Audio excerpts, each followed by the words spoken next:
So Yumiella pretty much ruined all the progress she just made with Patrick with one simple little phrase she said at the end of this week's episode, which was basically, I'm only into people who are stronger than me. Which is the worst thing to say when we know there's literally no one stronger than her currently. Hell, the strongest knight in their kingdom isn't even close to being this level 99 beast.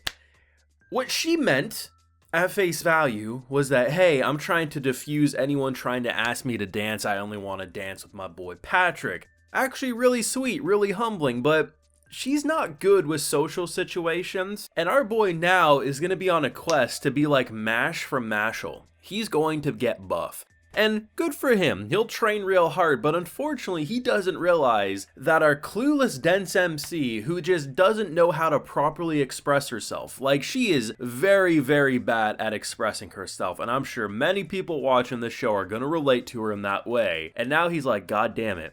I thought we were doing okay. I'm weak. I'm not good enough. And now for probably 2 months he's gonna go get buff in the woods. She was so close to having that second dance, and if only she said, apologies, I only have interest in dancing with someone like Patrick right now.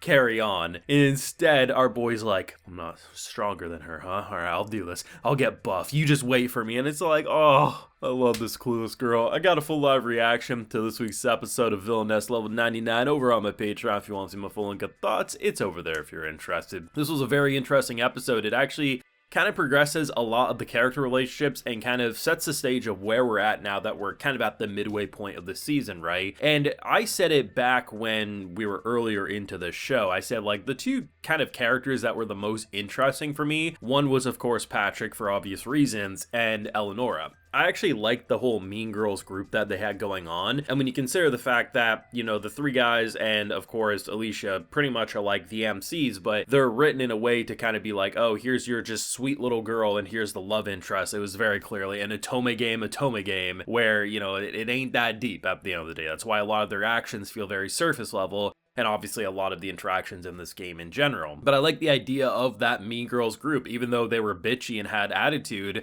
It just felt like if we were gonna follow characters that could open up and really flesh out into being something fun, she was gonna be one of them, and this episode just proves that. Like, the fact that she pretty much is like a dog tailing her master, or her mistress in this case. She wants so hard to be friends with our girl Yumiella, and Yumiella is just trying to be like, okay, if I get you close to her, her dad is kind of a shitty person, it's gonna cause a lot of chaos, a lot of wars or political bad backstabbing, and she's just trying her best to avoid it. And basically we're at the point where she can criticize her cooking, she can tell her she's doing everything wrong, and that just makes her love her more. You're the only person who's honest to my face. All my other friends will just say yes ma'am and won't tell me what I really need to hear, but you're amazing. Can I get you anything? It's just so hilarious because as much as she's trying her best to like make it, okay, listen, we're just gonna put her focus away from me onto her little Edwin to be husband, and all's well that's gonna end well. And all she's done is just made a BFF that she can't escape from. And honestly, I like the dynamic. I like it a lot. The Patrick dynamic's still my favorite between everyone here, but still, it's so good. And I love the idea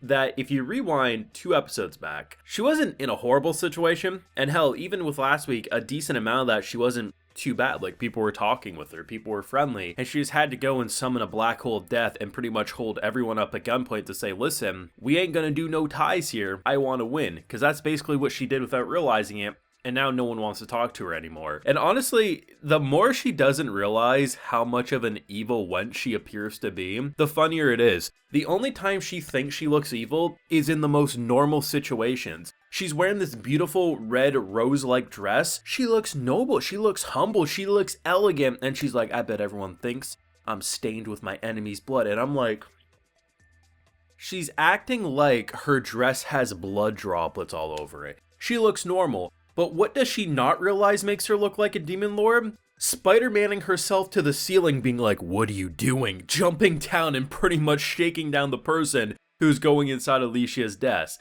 This girl, oh, I love her, man, but she is definitely something. I mean, I just love how she doesn't read situations, but how adorable she is all in one. And what should be a pretty boring Otome game, and I'm gonna say it straight up, if this Otome game existed in our world, it deserves a 2 out of 10 on Steam. Like, it just does not seem like an interesting visual novel. Everything we've seen from her flashback kind of like mindset of how it would go in the game, and just how a lot of the characters are so surface level, would be so goddamn boring. The reason this is fun is we have a character who just can't read a single social situation and turns a couple of characters into really fascinating characters. Someone who would normally be the bitchy mean girls trope is maybe the sweetest kind of like best friend to be, and a dude you actually want to see win his romance, and you just feel bad that he's being humbled in ways he doesn't deserve, and a girl who can casually launch a nuclear bomb of death in the sky and say, why is everyone scared, as she simultaneously is doing decent at progressing people to their plot points without realizing that she's crafting a brand new route all in one. And because she's crafting new routes, like the fact that normally it would be her character who would go inside her desk and everything like that, the fact that a new character did that, say to me that a lot of the things that she normally would do in the game will probably be given to other characters, which further goes along with me being like, is there going to be another hidden boss, you know, given that she's probably going to end up fighting on the hero's side or something? Only time will tell, but some good stuff nonetheless, even though she ruined the progress that old Patrick was making, and if only she knew what she actually said out loud. I definitely didn't expect to enjoy the show as much as I am. Like I've said, I think it was either in last video or the video before, my favorite Villainess show I'm watching this season is definitely Seventh Time Loop. But I think a show like this definitely is better than where I was expecting, because I think the base level of enjoyment for me to watch a show like this is like the Baccarinas, right? Just the ridiculous, the fun. But that's a show that I'm not going to rate a masterpiece or great or amazing. It's just a very good watch that I enjoyed for 2 seasons. This one, it's fun. I wouldn't say it's really doing anything different in ways I've never seen before, but it's hitting my comedy sweet spot. It's hitting my funny bone in a way that I'm like, you know what? This humor is clicking with me, and in an episode that actually wasn't that funny for a good majority of it. It was like there were some goofy moments like the Spider-Man on the ceiling moment, but in general, it was a more like, hey, we're gonna progress these character relationships. I genuinely enjoyed it because we focused on 2 characters primarily that I've been enjoying since their introduction, and that just made them stand out even more.